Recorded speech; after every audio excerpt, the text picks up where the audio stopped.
आज हम एक ऐसी फिल्म की बात करेंगे जो वक्त के साथ एक क्लासिक बन गई है। फिल्म आम्रपाली, जो 1966 में रिलीज हुई थी। यह ऐतिहासिक ड्रामा वैशाली की प्रसिद्ध नगरवधु आम्रपाली के जीवन से प्रेरित है। वैजयंती माला और सुनील दत्त ने आम्रपाली 1966 में काम किया। जब मैंने ये फिल्म देखी थी तब मुझे आम्रपाली के बारे में कुछ भी पता नहीं था। फिल्म देखने के कई साल बाद एक आर्टिकल पढ़ते हुए मुझे पता लगा कि जो कहानी फिल्म में दिखाई गई है वो वास्तविक इतिहास नहीं है। वैशाली वर्तमान बिहार का एक प्राचीन गणराज्य है। आम्रपाली की कहानी गौतम बुद्ध की एक समर्पित शिष्या बनने के इर्द गिर्द घूमती है। उसकी आध्यात्मिक जागृति मगध के हर्यक सम्राट अजातशत्रु के प्रेम से अलग है। इस किरदार को सुनील दत्त ने निभाया है, जो उसे पाने के लिए वैशाली पर विजय प्राप्त करता है।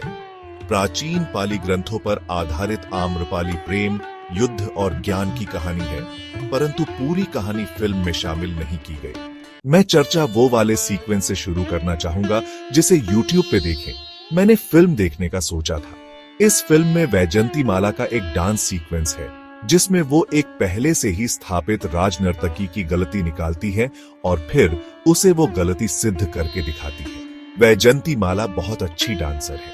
जब मैंने ये सीक्वेंस देखा तो मुझे ये लाजवाब लगा। मन में ख्याल आया कि ऐसा सच में हुआ होगा क्या। अगर ये असल में नहीं भी हुआ तो भी ठीक है, क्योंकि कला के लिए थोड़ी आजादी भी लेनी पड़ती है।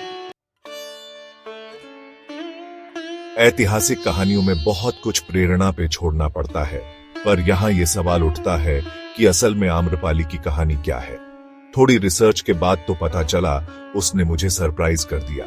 आम्रपाली का मूल रूप से मगध के शासक बिंबिसार के साथ संबंध था, इतना कि वह उसे एक पुत्र को जन्म देती है, जिसे बाद में परिस्थितियों के कारण उसे पालने के लिए बुद्ध को सौंपना पड़ता है। बिंबिसार का झगड़ालू और हट्ठी पुत्र और उत्तराधिकारी अजातशत्रु, हालांकि उसने कभी अपने पिता की वेश्या, जैसा कि कोठरी उसका वर्णन करते हैं, को नहीं देखा है। वो आम्रपाली से घृणा करता है, पर यह फिल्म में क्यों नहीं है। वैजयंती माला सुनील दत्त की आम्रपाली को देखे हुए मुझे बहुत समय हो गया है, और जबकि मुझे कुछ मुख्य तत्व याद हैं, मैं उनमें से बहुत कुछ भूल गया था। जहां तक मुझे याद है, फिल्म में आम्रपाली के बिंबिसार के साथ रिश्ते या उसके साथ उसके बेटे होने के बारे में कुछ भी नहीं था। आम्रपाली एक चमकदार, अक्सर भव्य तमाशा है। राजनीति की कहानी, सत्ता की भूख, क्रूर महत्वाकांक्षा की कहानी। यह अलग अलग रूपों में प्रेम की कहानी भी है।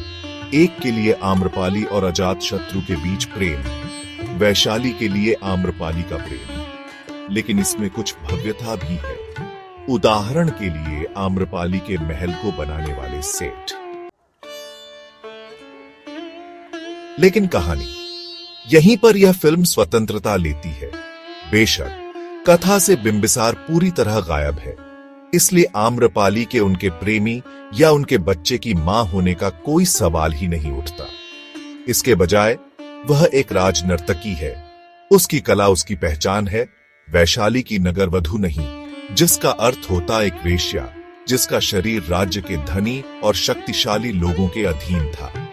इस प्रकार जबकि फिल्मी आम्रपाली स्पष्ट रूप से अजातशत्रु के साथ यौन संबंध में है, वह पवित्र बनी हुई है, एक आदर्श नायिका, क्योंकि वह केवल एक ही आदमी के प्रति वफादार है। अगर आप आम्रपाली की असली कहानी जानना चाहते हैं तो शायद यह फिल्म देखने लायक नहीं है। मुझे इस फिल्म में क्या पसंद आया? संगीत शंकर जयकिशन का है, बोल शैलेंद्र और हसरत जयपुरी के हैं। दिलचस्प बात यह है कि आम्रपाली के सभी गाने सिर्फ एक पार्श्व गायिका लता मंगेशकर ने गाए हैं, और तड़प ये दिन रात की से लेकर नील गगन की छांव और तुम्हें याद करते करते तक सभी गाने खूबसूरत हैं। और आम्रपाली के रूप में वैजयंती माला की कास्टिंग, बेशक वह खूबसूरत है, लेकिन उनका नृत्य उन्हें बेजोड़ दरबारी नर्तकी के रूप में और भी विश्वसनीय बनाता है। अगर किसी और चीज के लिए नहीं तो वैजयंती माला के नृत्य के लिए आम्रपाली देखें। आखिर में भानु अथैया का विशेष उल्लेख, जिन्होंने वैजयंती माला के लिए पोशाकें डिजाइन की है। प्राचीन भारतीय वेशभूषा पर शोध करने के लिए अथैया ने अजंता की गुफाओं का दौरा किया और वहां की चित्रकला का गहन अध्ययन किया, ताकि यह पता चल सके कि उस युग में महिलाएं किस प्रकार के परिधान पहनती थीं, और परिणाम आश्चर्यजनक है।